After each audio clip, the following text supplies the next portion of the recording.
जय हिंद दोस्तों, मां नर्मदा क्लासेस में आपका स्वागत है और मैं लेके आया हूं आपके लिए एक वीडियो 24 जुलाई 2022 करंट अफेयर्स। 24 जुलाई 2022 से जितने भी करंट अफेयर्स के क्वेश्चन बनेंगे वो हम इस वीडियो में डिस्कस करेंगे। करंट अफेयर्स के बाद 10 महत्वपूर्ण प्रश्नों को भी देखेंगे जो प्रतियोगिता परीक्षाओं की दृष्टि से महत्वपूर्ण होंगे। वीडियो के आखिरी में मैं आपसे 3 प्रश्न भी पूछूंगा, उनके उत्तर आपको कमेंट बॉक्स में बताना है। इस वीडियो की पीडीएफ आपको हमारे टेलीग्राम चैनल मां नर्मदा क्लासेस से मिल जाएगी। तो वीडियो शुरू करते हैं। टेलीग्राम चैनल की लिंक मैंने इस वीडियो के डिस्क्रिप्शन में दे दी है। वीडियो शुरू करते हैं। प्रश्न नंबर पहला, मध्य प्रदेश की पहली यूथ महापंचायत भोपाल के किस भवन में होगी? तो ये रविंद्र भवन में होगी। मध्य प्रदेश की पहली यूथ महापंचायत भोपाल के किस भवन में होगी? रविंद्र भवन में होगी। यूथ महापंचायत का शुभारंभ मध्य प्रदेश के मुख्यमंत्री शिवराज सिंह चौहान करेंगे। यूथ महापंचायत का शुभारंभ मध्य प्रदेश के मुख्यमंत्री शिवराज सिंह चौहान करेंगे। इस कार्यक्रम के विशिष्ट अतिथि केंद्रीय खेल एवं युवा मामलों के मंत्री अनुराग ठाकुर होंगे। इस कार्यक्रम के विशिष्ट अतिथि केंद्रीय खेल एवं युवा मामलों के मंत्री अनुराग ठाकुर होंगे। कल 24 तारीख को मतलब 24 जुलाई को प्रधानमंत्री नरेंद्र मोदी की अध्यक्षता में दिल्ली में मुख्यमंत्री परिषद की बैठक होगी। इस बैठक में भाजपा शासित राज्यों के मुख्यमंत्री हिस्सा लेंगे। प्रश्न नंबर दूसरा, किस राज्य का बुरहानपुर जिला देश का पहला हर घर जल प्रमाणित जिला बना है? तो ये मध्य प्रदेश का। किस राज्य का बुरहानपुर जिला देश का पहला हर घर जल प्रमाणित जिला बना है? तो ये मध्य प्रदेश का जिला बना है। बुरहानपुर जिले के 254 गांवों के प्रत्येक घर में जल योजना के माध्यम से पानी पहुंचाया गया है। बुरहानपुर जिले के कितने गांवों में? 254 गांवों में। कितने गांव में? 254 गांव में प्रत्येक घर में जल योजना के माध्यम से पानी पहुंचाया गया है। अब ये मध्य प्रदेश का जिला बना है, तो मध्य प्रदेश की राजधानी क्या है? भोपाल। मध्य प्रदेश की राजधानी क्या है? भोपाल। और मध्य प्रदेश के राज्यपाल कौन है? मंगूभाई छगनभाई पटेल। कौन है मध्य प्रदेश के राज्यपाल? मंगूभाई छगनभाई पटेल। और मध्य प्रदेश के मुख्यमंत्री कौन है? शिवराज सिंह चौहान। मध्य प्रदेश के मुख्यमंत्री कौन है? शिवराज सिंह चौहान। प्रश्न नंबर तीसरा, किस राज्य को मोस्ट फिल्म फ्रेंडली स्टेट का अवार्ड मिला है? तो ये मध्य प्रदेश को। मोस्ट फिल्म फ्रेंडली स्टेट का अवार्ड किस राज्य को मिला है? तो ये मध्य प्रदेश को मिला है। यह 68वां राष्ट्रीय फिल्म पुरस्कार है। कौन से नंबर का है ये? 68वां राष्ट्रीय फिल्म पुरस्कार है। इस अवार्ड की घोषणा नई दिल्ली के नेशनल मीडिया सेंटर में हुई है। इस अवार्ड की घोषणा नई दिल्ली के नेशनल मीडिया सेंटर में हुई है। यह अवार्ड मध्य प्रदेश को दूसरी बार मिला है। यह अवार्ड मध्य प्रदेश को दूसरी बार मिला है। और पहली बार कब मिला था? तो पहली बार 2017 में मिला था। पहली बार कब मिला था? 2017 में। इस अवार्ड में 13 राज्यों ने भाग लिया था। इस अवार्ड में 13 राज्यों ने भाग लिया था। मध्य प्रदेश में फिल्म निर्माण की गतिविधियों को बढ़ावा देने के लिए फिल्म पर्यटन नीति 2020 लागू की गई थी। फिल्म पर्यटन नीति 2020 कहाँ लागू की गई थी? मध्य प्रदेश में लागू की गई थी। प्रश्न नंबर चौथा, ई अमृत ऐप किस आयोग ने लॉन्च किया है? तो ये नीति आयोग ने। ई अमृत ऐप किस आयोग ने लॉन्च किया है? तो ये नीति आयोग ने लॉन्च किया है। अब ये नीति आयोग ने लॉन्च किया है, तो नीति आयोग की स्थापना कब हुई थी? 1 जनवरी 2015 को। नीति आयोग की स्थापना कब हुई थी? 1 जनवरी 2015 को। और नीति आयोग का मुख्यालय कहाँ पे है? नई दिल्ली। नीति आयोग का मुख्यालय नई दिल्ली। और नीति आयोग के अध्यक्ष कौन होते हैं? तो जो हमारे देश के प्रधानमंत्री होते हैं वो नीति आयोग के अध्यक्ष होते हैं। तो वर्तमान में प्रधानमंत्री कौन है? नरेंद्र मोदी। तो नीति आयोग के अध्यक्ष कौन है? प्रधानमंत्री नरेंद्र मोदी। ये इलेक्ट्रिक मोबिलिटी को बढ़ावा देने के लिए नीति आयोग ने ई अमृत ऐप लॉन्च किया है। किसको बढ़ावा देने के लिए ई अमृत ऐप लॉन्च किया है? तो इलेक्ट्रिक मोबिलिटी को बढ़ावा देने के लिए नीति आयोग ने ई अमृत ऐप लॉन्च किया है।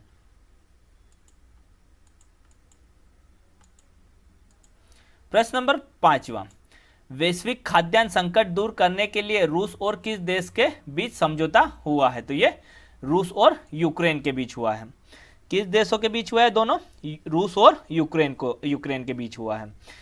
जो काला सागर है, यहाँ से काला सागर से यूक्रेन के खाद्यान्न की सुरक्षित निकासी के लिए इस्तांबुल में संयुक्त राष्ट्र की मध्यस्थता में रूस, यूक्रेन और तुर्की में समझौता हुआ है। मतलब रूस और यूक्रेन और तुर्कियों के बीच समझौता हुआ है। और कहाँ पे? काला सागर से यूक्रेन के खाद्यान्न की सुरक्षित निकासी के लिए। और ये समझौता कहाँ पे हुआ है? तो ये इस्तांबुल में हुआ है। अब ये यूक्रेन के साथ समझौता हुआ है, तो यूक्रेन की राजधानी क्या है? क्यू। यूक्रेन की राजधानी क्या है? क्यू। और यूक्रेन के राष्ट्रपति कौन है? Volodymyr Zelensky. कौन है? Volodymyr Zelensky. और यूक्रेन के प्रधानमंत्री कौन है? वोलोजिमीर गोब्समन। कौन है यूक्रेन के प्रधानमंत्री? वोलोजिमीर गोब्समन। और यूक्रेन की मुद्रा कौन सी है? रिवेनिया। यूक्रेन की मुद्रा कौन सी है? रिवेनिया। प्रश्न नंबर 6, श्रीलंका के नए प्रधानमंत्री कौन बने हैं? तो ये दिनेश गुणवर्धना। कौन बने हैं? दिनेश गुणवर्धना श्रीलंका के नए प्रधानमंत्री बने हैं। अब ये श्रीलंका के नए प्रधानमंत्री बने हैं, तो श्रीलंका की राजधानी क्या है? श्रीलंका की 2 राजधानी है। एक राजधानी है श्री जयवर्धनेपुरा कोट्टी, ये विधायी की राजधानी है। श्री जयवर्धनेपुरा कोट्टी विधायी की राजधानी है। और जो दूसरी राजधानी वो कोलंबो है, ये कार्यकारी और न्यायिक राजधानी है। कोलंबो कार्यकारी और न्यायिक राजधानी है। और श्रीलंका के राष्ट्रपति कौन है? रानिल विक्रमसिंघे। श्रीलंका के राष्ट्रपति कौन है? रानिल विक्रमसिंघे। प्रश्न नंबर 7, राष्ट्रीय प्रसारण दिवस कब मनाया गया है? तो ये 23 जुलाई को। राष्ट्रीय प्रसारण दिवस कब मनाया गया है? 23 जुलाई को मनाया गया है।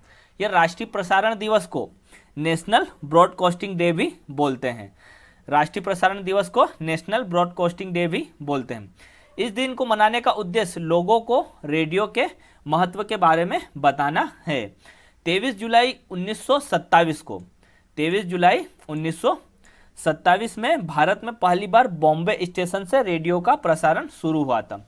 कब हुआ था? 23 जुलाई 1927 को पहली बार बॉम्बे स्टेशन से रेडियो का प्रसारण हुआ था। 23 जुलाई 1927 को India broadcasting company limited IBC ने ऑल इंडिया रेडियो का सफर शुरू किया था। 8 जून 1936 को ब्रिटिश राजा द्वारा इंडियन ब्रॉडकास्टिंग कंपनी लिमिटेड पर नियंत्रण कर लिया गया और इसे ऑल इंडिया रेडियो AIR में बदल दिया गया था। कब बदल दिया गया था? 8 जून 1936 को। और किस में बदल दिया गया था? ऑल इंडिया रेडियो AIR में बदल दिया था। प्रश्न नंबर 8, विश्व मस्तिष्क दिवस कब मनाया जाता है? तो ये 22 जुलाई को। विश्व मस्तिष्क दिवस कब मनाया जाता है? 22 जुलाई को। और ये विश्व मस्तिष्क दिवस 2022 की इस बार की थीम क्या थी? तो ब्रेन हेल्थ फॉर ऑल। इस बार की इसकी थीम क्या थी? Brain health for all. और विश्व मस्तिष्क दिवस पहली बार कब मनाया गया था? तो ये पहली बार 2014 में मनाया गया था। कब मनाया गया था पहली बार? 2014 में मनाया गया था।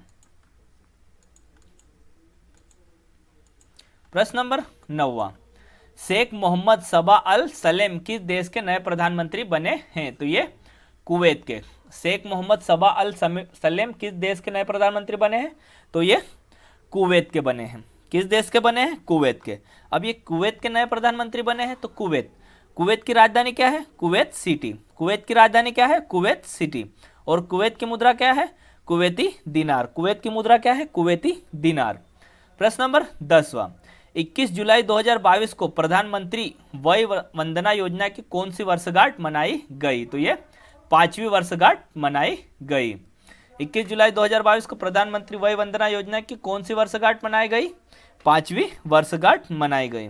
इस योजना को 21 जुलाई 2017 को लॉन्च किया था। मतलब 21 जुलाई 2017 में यह योजना शुरू हुई थी। इस योजना से बुजुर्गों को 1000 रुपये पेंशन देने की योजना थी। यह योजना बुजुर्गों को 1000 पेंशन देने की योजना थी।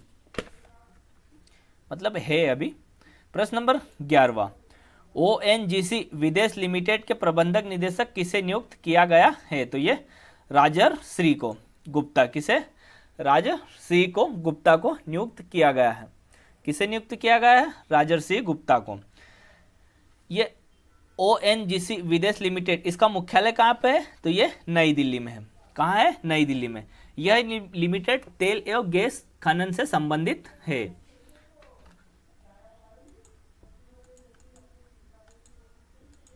प्रश्न नंबर 12, एशियाई विकास बैंक ADB ने चालू वित्त वर्ष 2022-23 के लिए भारत की वृद्धि दर के अनुमान को घटाकर कितना कर दिया गया है? तो ये 7.2% कर दिया गया है। कितना कर दिया गया है? 7.2%।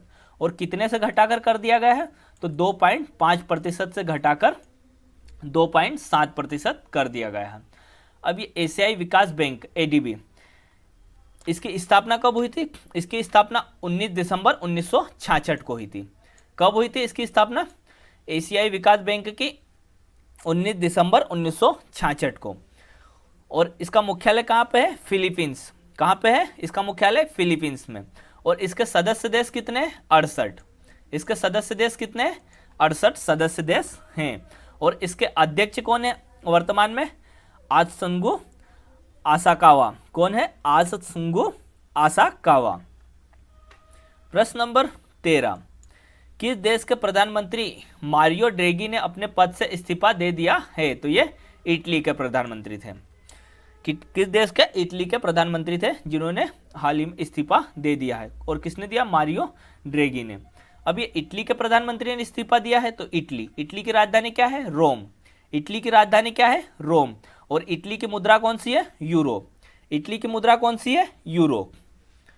प्रश्न नंबर 14, अंतरराष्ट्रीय हॉकी महासंघ ने किसे कार्यवाहक अध्यक्ष नियुक्त किया है? अंतरराष्ट्रीय हॉकी महासंघ ने किसे कार्यवाहक अध्यक्ष नियुक्त किया है? तो ये सैफ अहमद को। किसे नियुक्त किया है? सैफ अहमद को।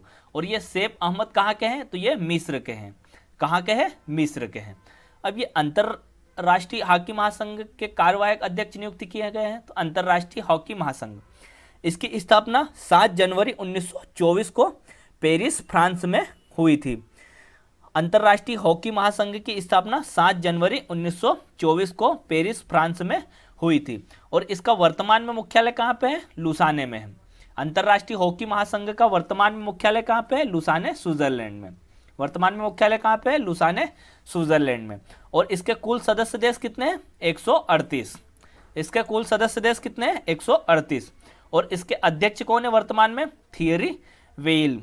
इसके अध्यक्ष कौन? अंतरराष्ट्रीय हॉकी महासंघ के अध्यक्ष कौन है वर्तमान में? Theory Weil. प्रश्न नंबर 15, मोटरसाइकिल अभियान किसने शुरू किया था? तो ये भारतीय नौसेना ने। किसने शुरू किया गया था? भारतीय नौसेना ने। यह मोटरसाइकिल अभियान, यह कारगिल युद्ध जब लड़ा गया था 1999 में। और किससे लड़ा गया था कारगिल युद्ध 1999 में? पाकिस्तान से। इसमें भारत की जीत हुई थी। इसी जीत का जश्न मनाने के लिए मोटरसाइकिल अभियान शुरू किया गया था। और ये अभियान नई दिल्ली से द्रास के बीच नई दिल्ली से द्रास तक शुरू किया गया था। द्रास कहाँ आता है? लद्दाख में। जो द्रास में कारगिल युद्ध स्मारक तक शुरू किया गया था। 26 जुलाई 1999 को भारतीय सेना ने ऑपरेशन विजय को सफलतापूर्वक अंजाम दिया था।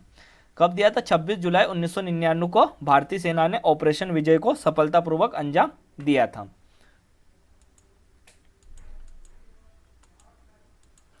प्रश्न नंबर 16, केरल के फिल्म सर्वोच्च पुरस्कार डेनियल अवार्ड 2022 से किसे सम्मानित किया गया है? तो ये केपी कुमारन को।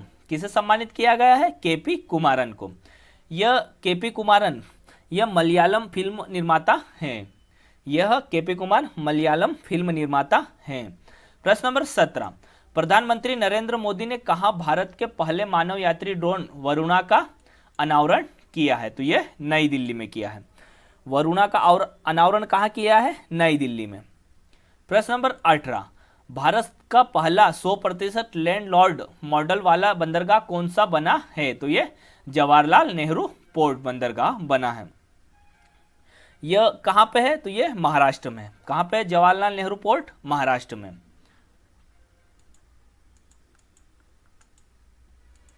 प्रश्न नंबर 19, ISSF शूटिंग विश्व कप 2022 में पदक तालिका में कौन शीर्ष पर रहा है? तो ये भारत।